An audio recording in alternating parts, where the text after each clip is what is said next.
اب یہاں سے شروع ہو رہا ہے غزوہ بدر کا. کما اخرجک ربک من بیتک بالحق، جیسے کہ نکالا آپ کو اے نبی آپ کے رب نے آپ کے گھر سے حق کے ساتھ. یعنی آپ کا یہ بدر کی طرف روانہ ہونا جو ہے یہ اللہ تعالیٰ کی ایک اسکیم کا حصہ تھا، اللہ کی اپنی ایک تدبیر ہے. وَإِنَّ فَرِيقًا مِّنَ الْمُؤْمِنِينَ لَكَارِهُونَ، اہل ایمان میں سے کچھ لوگ اسے پسند نہیں کر رہے تھے. یہ کون لوگ؟ یہ ہے وہ پہلی مشاورت جو مدینہ ہی میں ہوئی ہے. ان میں ظاہر بات ہے مدینہ میں منافق بھی تھے جن کا خیال یہ تھا لڑنے بھیڑنے کا، لوٹ مار کرنے کا یہ کوئی فائدہ ہے بھلا، بس ٹھیک تبلیغ کرنی چاہیے، اچھی بات کہنی چاہیے، نیک بات کہنی چاہیے. یہ کیا طریقہ ہے؟ منافقین کا ایلیمنٹ موجود تھا جو اس کو پسند ہی نہیں کرتے تھے، اس لیے کہ جنگ کا سلسلہ چل نکلا تو ہمیں بھی جانا پڑے گا، ہماری جان اور مال کے اوپر بھی آنچ آئے گی. تو نپ دی ایول ان دی بڈ، اس سے تو بہتر ہے کہ اس کو یہیں پر ختم کرو. اس اعتبار سے ویسے بھی کچھ انسانی فطرت ایسی ہوتی ہے، کچھ نیک سرشت لوگ بھی ہوتے ہیں کہ آخر اس سے کیا فائدہ نکلے گا. ابھی کوئی خاص جو ہے قریش کی طرف سے تو اقدام ہوا نہیں تھا، ہم آگے بڑھ کر جو ہے یہ جو بات اقدام کر رہے ہیں تو آخر اس کا فائدہ کیا ہے. تو یہ اس قسم کی باتیں اس وقت کہی گئیں. ان فریقا من المؤمنین لکارہون، اب یہ مومنین ان میں سے اہل نفاق بھی ہو سکتے ہیں اور سادہ لوگ اور نیک دل جو مسلمان ہیں وہ بھی ہو سکتے ہیں. یجادلونک فی الحق بعد ما تبین کانما یساقون الی الموت وهم ينظرون، اور وہ جھگڑ رہے تھے آپ سے حق کے معاملے میں جبکہ بات ان پر بالکل واضح ہو چکی تھی. یہ دوسری آیت میرے نزدیک جو دوسری مشاورت ہوئی ہے مقام صفرا پر اس سے متعلق ہے. وہ یہ کہ وہاں سے جب مکے سے آپ چلے ہیں تو اس وقت تک کسی لشکر وغیرہ کی کوئی اطلاع نہ آپ کو تھی اور نہ اس کا کوئی گمان تھا. ابھی وہ تو ایسے ہی تھا جیسے پہلے 8 مرتبہ جو ہے وہ جو ایکسکرشنز جو ہوئی تھیں، جس طریقے کی مہمات بھیجی گئی تھیں، یہ اسی طرح کی ایک مہم ہے. لیکن یہ ہے کہ آگے چل کر جب آپ کچھ دور چل نکل کے آ گئے تھے، یہاں آ کر جو ہے آپ کو وحی بھی آ گئی اور اطلاعات بھی مل گئی کہ صورتحال وہ ہو چکی ہے. ایک طرف نخلا سے روتے پیٹتے لوگ پہنچ گئے وہاں، دوسری طرف یہ کہ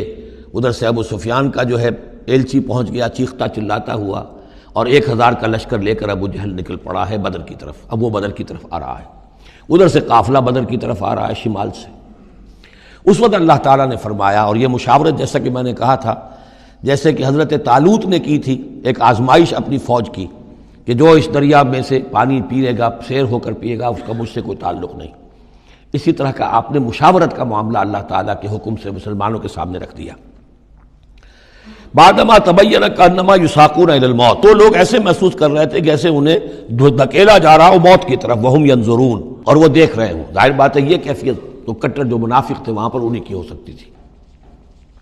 وَإِذْ يَعِدُكُمُ اللَّهُ إِحْدَى الطَّائِفَتَيْنِ أَنَّهَا لَكُمْ، اور جب کہ اللہ تعالیٰ وعدہ کر رہا تھا تم سے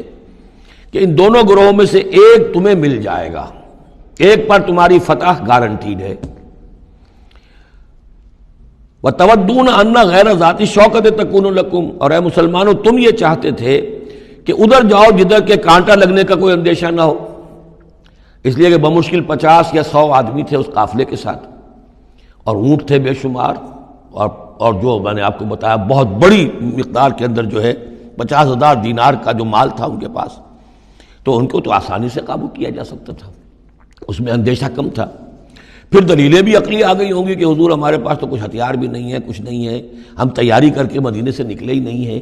تو اچھا ہے پہلے یہ کہ ہم جا کر ان پر قبضہ کر لیں تو ان کے ہتھیار بھی ہمیں مل جائیں گے، تو پھر لشکر سے لڑنے کے لیے ہم بہتر پوزیشن میں ہوں گے.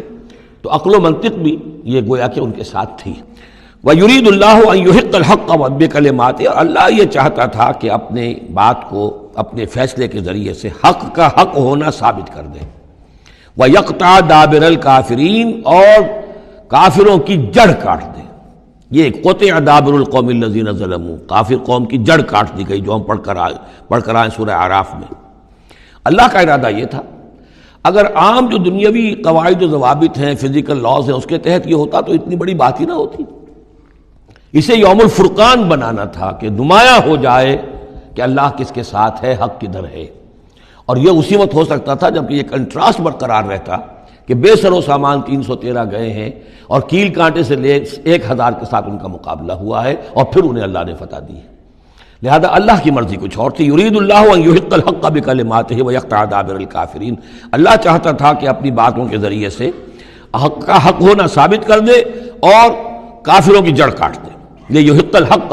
تاکہ سچا ثابت کر دے حق کو، سچ کو، ویبطل الباطل، اور باطل ثابت کر دے باطل کو، باطل ہونا اس کا ثابت ہو جائے، ولو کرہ المجرمون، خواہ یہ مجرموں کو کتنا ہی ناگوار ہو۔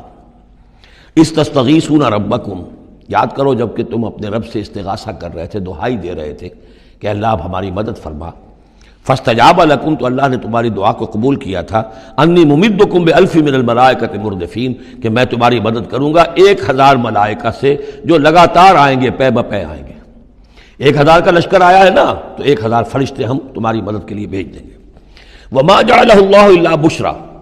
اور اللہ نے اس کو نہیں بنایا مگر تمہارے لیے بشارت، وَلِتَطْمَئِنَّ بِهِ قُلُوبُكُمْ، اور تاکہ تمہارے دل مطمئن ہو جائیں، وَمَن نَّصْرُ إِلَّا مِنْ عِندِ اللَّهِ، اور مدد تو اللہ کی طرف سے ہوتی ہے، فرشتوں کو بھیجے بغیر بھی وہ مدد کر سکتا ہے، کن فیکون کی شان کے ساتھ وہ جو چاہے کر دے، لیکن یہ کہ تمہارا جو اپنا ایک سوچنے کا انداز ہے بر بنائے طبع بشری، تمہاری تسکین کے لیے ہم نے یہ شکل کر دی کہ 1000 دشمن آ رہا ہے تو 1000 فرشتہ تمہاری مدد کے لیے ہم بھیج دیں گے۔ ان اللہ عزیز الحکیم، یقیناً اللہ تعالیٰ سب زبردست ہے اور حکمت والا۔ اذ یغشیکم النعاس امنۃ منہ، جبکہ تم کو ڈھانپ لیا تھا ایک اونگ نے جو امن کی اور تسکین کا ذریعہ بن گیا اللہ کی طرف سے۔ یہ 2 معجزے ہوئے ہیں خاص اس وقت، معجزے اس معنی میں کہ عام حالات میں یہ چیزیں نہیں ہوتی، لیکن اس میں کوئی خرق عادت نہیں ہے، معجزہ اس معنی میں نہیں ہے کہ اس کو چیلنج کر کے حضور نے دکھایا ہو، اس معنی میں نہیں، بس یہ کہ غیر معمولی اللہ کی نصرت کی شکلیں ہیں۔ ایک تو یہ کہ حالانکہ معاملہ بڑا یعنی سخت تھا، لیکن رات کو جا کے پڑاؤ پر مسلمان سوئے اطمینان سے، بڑی عمدگی سے نیند آئی، دل میں وہ دغدغہ نہیں تھا، اللہ پر اطمینان تھا، اللہ کے لیے نکلے تھے، لہذا ان کو وہ بے چینی اور تشویش اور کل کیا ہو جائے گا، رہیں گے کہ نہیں رہیں گے، زندگی ہوگی موت، کچھ نہیں، نیند آئی انہیں، اطمینان سے سوئے، صبح کو اٹھے تو وہ گویا کہ چاقو چوبند تھے۔ نمبر 2 یہ ینزل علیکم من السماء ماء، اور جب کہ اتارا اس نے تم پر آسمان سے پانی، بارش ہو گئی، اس سے یہ ہوا لیطہرکم، تاکہ تمہیں پاک کرے، جنہیں غسل کی حاجت تھی غسل کر لیا، وَیُذْهِبَ عَنْکُمُ الرِّجْسَ الشیطان، اور دور کر دے تم سے شیطان کی نجاست کو، وَلِیَرْبِطَ عَلَىٰ قُلُوبِکُمْ، اور یہ کہ تاکہ تمہارے دلوں کے اندر بھی، بارش کے بعد جو فضا ہوتی ہے اس سے طبیعت کے اندر بھی ایک اطمینان اور سکون پیدا ہوتا ہے، ورنہ واقعہ یہ ہے کہ جہاں پر آ کر قریش پہلے ڈیرہ ڈال چکے تھے، پانی پر ان کا قبضہ تھا، اب یہاں پانی نہیں تھا، بارش ہوئی تو وہ نشیبی جگہ میں انہوں نے ایک اپنا حوض بھی جمع کر لیا، پانی بھی جو ہے وہ ان کے پاس فراہم ہو گیا۔ وَيُثَبِّتَ بِهِ الْأَقْدَامَ، اور پانی جب برسا تو مٹی دب گئی، مٹی کے جمنے کی وجہ سے پاؤں بھی دب گئے، وہ جگہ جو تھی وہاں پر جو ہے اہل ایمان جو مجاہدین تھے ان کے پاؤں قدم جمنے کی صورت پیدا ہو گئی۔ اذ یوحی ربک الی الملائکۃ، اور جب یاد کرو، گمان کرو، تصور کرو، جب کہ آپ کا رب وحی کر رہا تھا فرشتوں کو، انی معکم، وہ جو 1000 فرشتہ اللہ نے بھیجا، انی معکم، میں تمہارے ساتھ ہوں، فثبتوا الذین آمنوا، تو جاؤ اور اہل ایمان کے قدموں کو جما دو، اہل ایمان کے دلوں کو جما دو۔ سألقی فی قلوب الذین کفروا الرعب، عن قریب میں ان کافروں کے دلوں میں رعب ڈال دوں گا، ان پر دہشت طاری ہو جائے گی۔ فاضربوا فوق الاعناق، پھر مارنا ان کی گردنوں کے اوپر جیسے چاہے، واضربوا منہم کل بنان، اور مارنا ان کی ایک ایک پور پر، یعنی یہ کہ جب کسی شخص پر کوئی شخص دہشت زدہ ہو جائے تو اس کے اندر قوت مدافعت نہیں رہتی، پھر گویا کہ وہ جو بھی حملہ آور ہے اس کے رحم و کرم پر ہے، جدھر سے چاہے چوٹ لگائے، جدھر سے چاہے مارے۔ ذالک بانہم شاقوا اللہ ورسولہ، اور یہ سزا ان کو اس لیے دی جائے گی کہ انہوں نے مخالفت کی، زدم زدہ کی، دشمنی کی اللہ کی اور اس کے رسول کی۔ ومن یشاقق اللہ ورسولہ فإن اللہ شدید العقاب، اور جو اللہ اور اس کے رسول کا دشمن ہو جائے اور اس سے زدم زدہ کرے تو اللہ تعالیٰ بھی سزا دینے میں بہت سخت ہے۔ ذالکم فذوقوہ، دیکھو اب یہ قریش سے خطاب ہے، ذالکم فذوقوہ، دیکھو یہ آگے پہلی قسط وصول کرو، چکھ لو اس کو، وَأَنَّ لِلْكَافِرِينَ عَذَابَ النَّارِ، اور ابھی جو تمہارے یہ کھینچ رہے ہیں ان کی سزا یہی ختم نہیں ہو گئی ہے، ان کے لیے جہنم کا عذاب ہے۔